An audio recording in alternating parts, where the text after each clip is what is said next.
Hello, folks. I hope once again that you're doing well and looking forward to a good time with the Lord in devotion and Bible reading and your own personal prayer. But as we look at a devotion today, we're going to look at My Utmost for His Highest, Oswald Chambers. The verse is Jeremiah 45:5. Thy life will I give thee for a prey in all places whither thou goest. This is the unshakable secret of the Lord to those who trust Him. I will give thee thy life. What more does a man want than his life? It is the essential thing. Thy life for a prey means that wherever you may go, even if it is into hell, you will come out with your life. Nothing can harm it. So many of us are caught up in the show of things, not in the way of property and possessions, but of blessings. All these have to go. But there is something grander that never can go. The life that is hid with Christ in God. Are you prepared to let God take you into union with Himself and pay no more attention to what you call the great things? Are you prepared to abandon entirely and let go? The rest of abandonment is in refusing to say, well, what about this? Beware of suppositions. Immediately you allow, what about this? It means you have not abandoned. You do not really trust God. Immediately you do abandon. You think no more about what God is going to do. Abandon means to refuse yourself the luxury of asking any questions. If you abandon entirely to God, He says at once, thy life will I give thee for a prey. The reason people are tired of life is because God has not given them anything. They have not got their life as a prey. The way to get out of that state is to abandon to God. When you do get through to abandonment to God, you will be the most surprised and delighted creature on earth. God has got you absolutely and has given you your life. If you're not there, it is either because of disobedience or a refusal to be simple enough. Well, I've read this book before, and one of the things I've always enjoyed about it, in a way, is that he gets right to the point and makes you think. And certainly that's something for us to consider. Have we abandoned totally to God? Do we trust Him fully? Good questions to consider. Well, as we look to the Scriptures, we're still making our way through the New Testament. And still in Matthew chapter 14. At that time, Herod the Tetrarch heard of the fame of Jesus, and said unto his servants, This is John the Baptist. He's risen from the dead, and therefore mighty works do show forth themselves in him. For Herod had laid hold on John, and bound him, and put him in prison for Herodias' sake, his brother Philip's wife. For John said unto him, It is not lawful for thee to have her. And when he would have put him to death, he feared the multitude, because they counted him as a prophet. But when Herod's birthday was kept, the daughter of Herodias danced before them, and pleased Herod. Whereupon he promised with an oath to give her whatsoever she would ask. And she, being before instructed of her mother, said, Give me here John Baptist's head in a charger. And the king was sorry, nevertheless, for the oath's sake, and them which sat with him at meat, he commanded it to be given to her.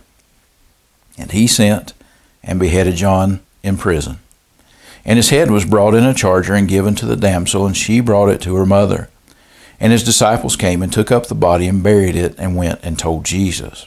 When Jesus heard of it, he departed thence by ship into a desert place apart, and when the people had heard thereof, they followed him on foot out of the cities. And Jesus went forth and saw a great multitude, and was moved with compassion toward them, and he healed their sick. When it was evening, his disciples came to him, saying, This is a desert place, and the time is now past. Send the multitude away, that they may go into the villages, and buy themselves victuals. But Jesus said unto them, They need not depart. Give ye them to eat. And they say unto him, We have here but 5 loaves and 2 fishes. He said, Bring them hither to me. And he commanded the multitude to sit down on the grass, and took the 5 loaves and the 2 fishes, and looking up to heaven, he blessed and brake, and gave the loaves to his disciples, and the disciples to the multitude. And they did all eat, and were filled, and they took up of the fragments that remained 12 baskets full. And they that had eaten were about 5,000 men, beside women and children. And straightway Jesus constrained his disciples to get into a ship, and to go before him unto the other side, while he sent the multitudes away. And when he had sent the multitudes away, he went up into a mountain apart to pray. When the evening was come, he was there alone. But the ship was now in the midst of the sea, tossed with waves, for the wind was contrary. And in the fourth watch of the night Jesus went unto them, walking on the sea. And when the disciples saw him walking on the sea, they were troubled, saying, It is a spirit. And they cried out for fear. But straightway Jesus spake unto them, saying, Be of good cheer, it is I, be not afraid. And Peter answered him and said, Lord, if it be thou, bid me come unto thee on the water. And he said, Come. And when Peter was come down out of the ship, he walked on the water to go to Jesus. But when he saw the wind boisterous, he was afraid, and beginning to sink, he cried, saying, Lord, save me. And immediately Jesus stretched forth his hand, and caught him, said unto him, O thou of little faith, wherefore didst thou doubt? And when they were come into the ship, the wind ceased. Then they that were in the ship came and worshipped him, saying, Of a truth thou art the Son of God. And when they were gone over, they came into the land of Gennesaret. And when the men of that place had knowledge of him, they sent out into all that country round about, and brought unto him all that were diseased, and besought him that they might only touch the hem of his garment. As many as touched were made perfectly whole. Well, as we've said repeatedly lately, a lot of good things in there, a lot of good truth that Jesus has brought before us to consider. I would like to, really talk about, especially about Peter walking on the water. You know, a lot of times Peter gets a hard time because people will say, well, you know, he didn't have enough faith. He stepped out of that boat, but he began to sink because he saw the waves all around him, and he just didn't have enough faith. And there's truth in that, but you got to give the guy credit. He stepped out of the boat. Nobody else stepped out of the boat. I mean, here they were. They saw Jesus coming walking on water. And at first they were afraid because it says they thought he was a spirit or a ghost. They thought they were seeing a ghost. But he said, Be of good cheer, it is I. And, the Lord says that in our lives a lot too. Be of good cheer, I'm here, I'm with you. But anyway, and then, we read it. Peter said, Lord, if it is you, bid me to come to you. So Jesus called for him. He said, Come. And Peter stepped out of the boat, and he began to walk on water. And I think that's a great act of faith in itself, that he stepped out of the boat. But as we read, he looked around. He got to focusing on the waves instead of focusing on Jesus. He was focusing on the storm around him instead of the Lord. And he began to sink. And he cried out. When he began to sink, he cried out, and he said, Lord, save me. And what did it say? Immediately Jesus stretched forth his hand and caught him, said unto him, O thou of little faith, wherefore didst thou doubt? I heard it preached one time from a different perspective, and I've always kind of embraced this idea ever since. But many times I had thought it or even heard it said that the Lord really kind of rebuked Jesus when he said, O thou of little faith, wherefore didst thou doubt? That he was kind of fussing at him and rebuking him. But the brother that was preaching the message, he brought it out. He said, I think this was more of Jesus kind of coming alongside Peter. He lifted him up. Peter called for help, and Jesus lifted him up. And it's as though Jesus kind of put his arm around him.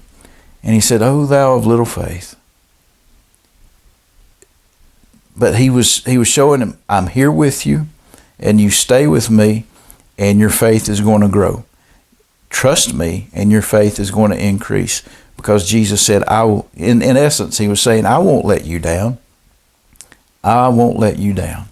And so instead of thinking about him rebuking Peter, we can think about it as a friend coming alongside and saying, why did you doubt? I'm here with you, and you can trust in me. So I hope that we remember that in the storms of our life, because I feel like that many times, even we as Christians, we feel like we're doing pretty good. We feel like things are going well. We feel like our faith is strong.